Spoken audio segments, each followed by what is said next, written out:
বয়ফ্রেন্ডের সঙ্গে কোথায় দেখা প্লিজ বলো। এই সেম কমেন্টটা অনেকদিন ধরেই পাচ্ছিলাম। শ্রেয়াস্তি সেম কমেন্টটাই করছিল, একটু দেরি হয়ে গেল তোমার রিপ্লাইটা দিতে। করো না শ্রেয়াস্তি, আসলে আমি চাই তোমরা গেস করো আমার বয়ফ্রেন্ডের সঙ্গে আমার কোথায় দেখা হয়েছিল। আসল আনসারটা আমি তোমাদেরকে না হয় কালকের ব্লগে বলে দেবো, যে ঠিকঠাক গেস করবে তাকে শাউট আউট দিয়ে। তোমাদের মধ্যে অনেকেই আছো যারা আমার ওয়েট লসের ভিডিও দেখতে চাও, তোমরা জানতে চাও কিভাবে কি এক্সারসাইজ করলে বা কি খাবার খেলে খুবই চটজলদি ওয়েট লস হবে। তুমি যদি ওয়েট লস করার কথা ভাবো তাহলে সারাদিনে একটা কলা খেতে পারো, তার থেকে বেশি খেও না।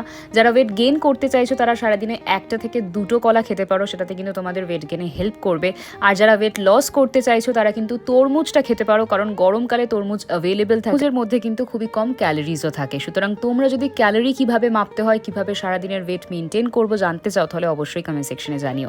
আর এই রোপের যে এক্সারসাইজটা আমি করছি, তোমাদের বাড়িতে যদি কোনো দড়ি থাকে, ভারী যেই দড়িটা, সেটা দিয়ে ট্রাই করতে পারো, কিন্তু খুবই চটজলদি তোমাদের হাতের যে অতিরিক্ত চর্বিগুলো রয়েছে সেগুলো ঝরে যাবে। সাবস্ক্রাইব করতে ভুলো না এরকমই ভিডিও।